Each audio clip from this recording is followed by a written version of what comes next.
दोस्तों, क्या तुमने पड़ोस वाले जंगल के बारे में कुछ सुना है? क्या हुआ कालू भैया? हमने तो कुछ नहीं सुना।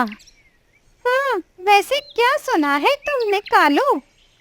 मैंने सुना है पड़ोस वाले जंगल में बहुत चोरियां हो रही हैं। चोरियां? चोरियां हो रही हैं? हमने तो नहीं सुना ऐसा कुछ भी। दोस्तों, क्या आप सब में से किसी ने ऐसा कुछ सुना है? नहीं नहीं मीना, कालू जरूर हमसे मजाक कर रहा है। कालू भैया, आपके मजाक करने की आदत कब जाएगी? आप भी ना।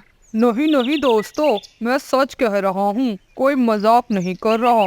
वैसे मैं ये सब तुमसे इसलिए कह रहा था क्योंकि मेरा नाम पहले से ही बदनाम है चोरियों को लेकर। इतना कहकर कालू वहाँ से चला जाता है और बाकी सब पक्षी कालू की बातों पर हंसने लगते हैं और उसकी बातों को मजाक समझते हैं। फिर वो भी अपने अपने घरों की तरफ चले जाते हैं। भलाई का तो जमाना ही नहीं रहा। किसी को कुछ भी बताओ तो मेरी बात का कोई विश्वास ही नहीं करता। फिर कालू अपने से बातें करते करते भोजन कर सो जाता है। कुछ दिन जंगल में सब पक्षी बड़े ही आराम से निकाल लेते हैं। कुछ दिनों बाद चोर मीना वाले जंगल की तरफ आ जाता है और वहीं पर एक पेड़ पर छिपकर वह दोनों सब पर नज़र रखते हैं। यार उल्लू, यहाँ तो पहले वाले जंगल से भी ज्यादा अमीर पक्षी हैं। यहाँ चोरी करने का तो मजा ही आ जाएगा। हाँ कालिया, यहाँ तो बहुत मजा आने वाला है। एक काम करते हैं, दिन में एक बार जंगल के सभी पक्षियों के बारे में अच्छे से जानकारी ले लेते हैं। हाँ ठीक है, फिर अब हम यही सो जाते हैं। सुबह हो जाती है। उल्लू और कालिया दोनों ही जल्दी उठ जाते हैं और जंगल के आते जाते सभी पक्षियों पर नज़र रखते हैं। वह दोनों कालू को वहाँ से जाता हुआ देखते हैं। अरे यार कालिया, ये तो तुमसे बहुत मिलता जुलता है। हाँ उल्लू, तुम ठीक कह रहे हो, पर वैसे हमें इस बात से क्या लेना देना? लेना देना है, चोरी घरों में जाकर तुम करना, क्योंकि अगर किसी पक्षी ने तुम्हें चोरी करते हुए देख भी लिया तो जंगल के पक्षियों को लगेगा कि ये चोरी उस कौवे ने की है।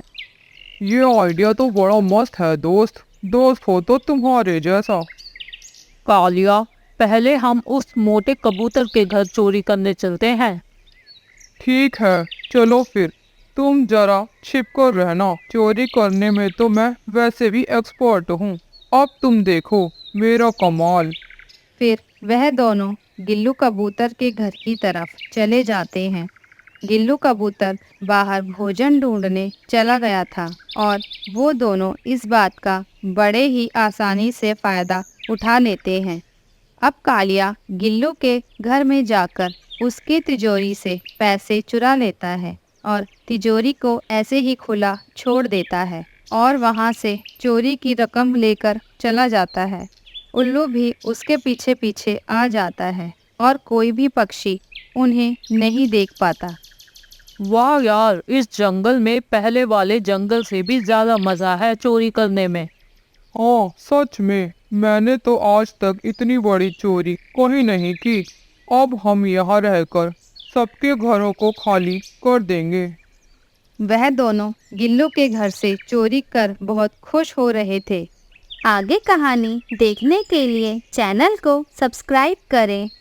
और अब गिल्लू भी भोजन ढूंढ घर आ जाता है और वह अपनी तिजोरी को खाली देख रोने लगता है। ये मेरी तिजोरी से पैसे किसने चोरी किए? आज तक तो ऐसा कभी नहीं हुआ। इतना कहकर गिल्लू रोने लगता है और रोते रोते ये सोचता है कि ये चोरी जरूर कालू ने ही की होगी, क्योंकि जंगल में चोरी की बात भी वही कर रहा था।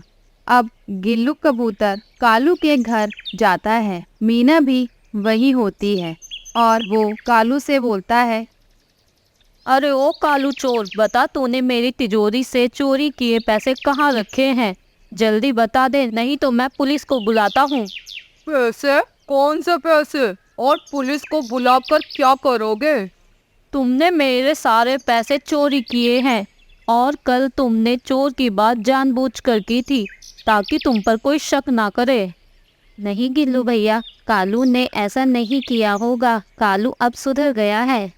हाँ मीना ठीक कह रही है, मैंने कोई चोरी नहीं की तुम्हारे घर से। मैंने तुम्हें चोर के बारे में बताया तो मतलब मैंने चोरी की? मैंने कोई चोरी नहीं की।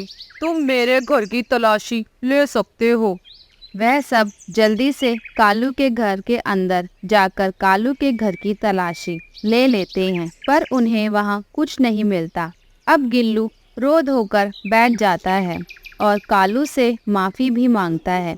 2 दिन बाद वह दोनों चोर टीटू के घर चोरी करने आ जाते हैं। कालिया यार, इस तोते के घर में तो चोरी करने के लिए कुछ है ही नहीं सिवाय इस टेबल फैन के। अब वह दोनों टीटू के घर से टेबल फैन चुराकर ले जाते हैं और टीटू जब घर आता है तो उसे उसका टेबल फैन नहीं मिलता। वह भी कालू पर ही शक करता है। फिर वह भी कालू के पास पहुंच जाता है। ओए कालू के बच्चे, तूने मेरा टेबल फैन चोरी किया है।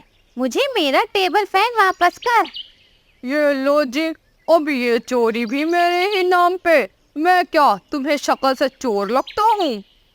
हाँ, तूने ही चोरी किया होगा, क्योंकि जब मैं यहाँ से गया था तब तूने ही चोरी की बात की थी ताकि तुझ पर कोई शक ना करे। बताता है या नहीं? नहीं तो मैं पुलिस को बुलाता हूँ अभी। पुलिस? नहीं टीटू यार, तुम पुलिस को मत बुलाओ। तुम मुझे 2-3 दिन का समय दो। मैं तुम्हारा टेबल फैन और चोर को ढूंढ कर ही रहूँगा। मैं सच कह रहा हूँ, मैंने चोरी नहीं की है। ठीक है, अगर 3 दिन बाद भी मुझे मेरा फैन नहीं मिला तो मैं फिर सच में पुलिस बुला लूँगा। ठीक है। फिर टीटू वहाँ से गुस्से में चला जाता है। ये सब को चोर के बारे में बताकर तो मैं खुद ही फंस गया। ये सब तो मुझे ही चोर समझ रहे हैं। लगता है वो चोर इस जंगल में भी आ गया। वो चोर और किसी के घर चोरी करे उससे पहले मुझे उन्हें पकड़ना होगा, वरना एक और पक्षी आ जाएगा मुझसे अपना सामान मांगने। अब कालू चोर को पकड़ने के लिए कोई प्लान सोचता है और फिर उसे एक आइडिया आता है। मिल गया, मुझे आइडिया मिल गया उस चोर को पकड़ने का। मैं जंगल के सबसे बड़े पेड़ पर जाकर छिपकर बैठ जाऊंगा और जंगल के सभी पक्षियों के घरों पर नज़र रखूंगा और फिर जो भी चोर होगा उसे मैं पकड़ लूँगा। वाह कालू वाह, क्या आइडिया निकाला है। अगले दिन कालू जंगल के सबसे बड़े पेड़ पर छिपकर बैठ जाता है और सबके घरों पर नज़र रखता है, पर उस दिन उसे कोई चोर नहीं मिलता।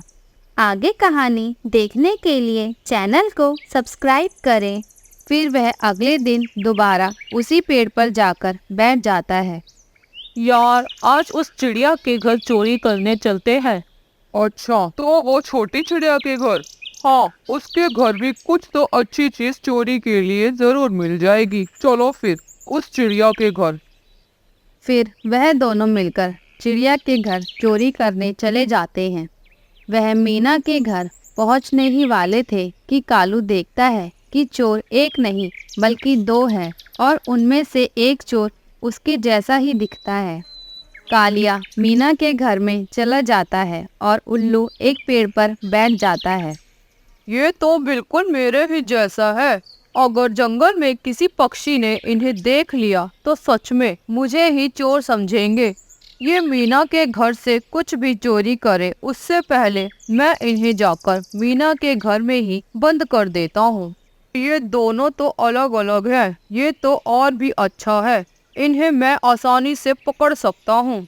एक काम करता हूँ, मैं इस उल्लू को इसी पेड़ पर रस्सी से बांध देता हूँ और उस कौवे को मीना के घर में ही बंद कर देता हूँ।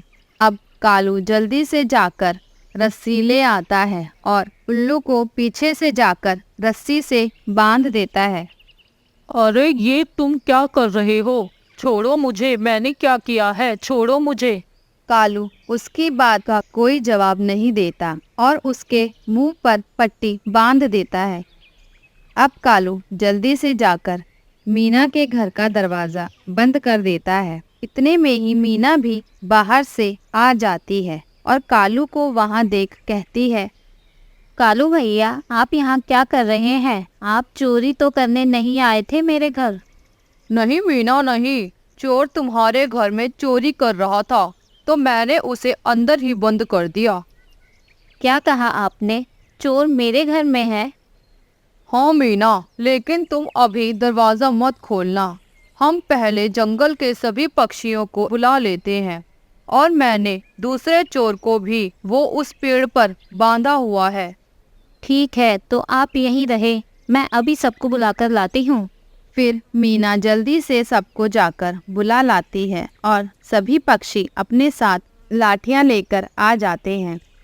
अब मैं दरवाज़ा खोलता हूँ, तुम सब उस चोर को चारों तरफ से घेर लेना। कालू दरवाज़ा खोल देता है। वह सब कालिया को घेर लेते हैं। देखो दोस्त, मैंने किसी के घर में कोई चोरी नहीं की थी। कालू भैया, आप सच कह रहे थे, लेकिन आपकी बात पर कोई भरोसा नहीं कर रहा था, तो ये है असली चोर। कालू यार, मुझे माफ कर दो, मैंने तुम पर चोरी का इल्जाम लगाया। मुझे भी माफ कर दो कालू, और मैंने इस चोर को पकड़ने के लिए पुलिस भी बुला ली है।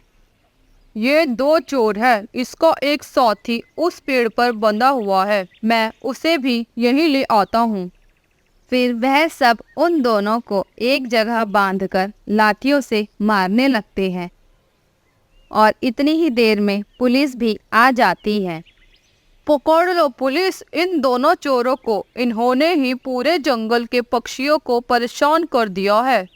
फिर पुलिस उन दोनों को जेल में डाल देती है और सब पक्षियों को उनका सामान दोबारा मिल जाता है।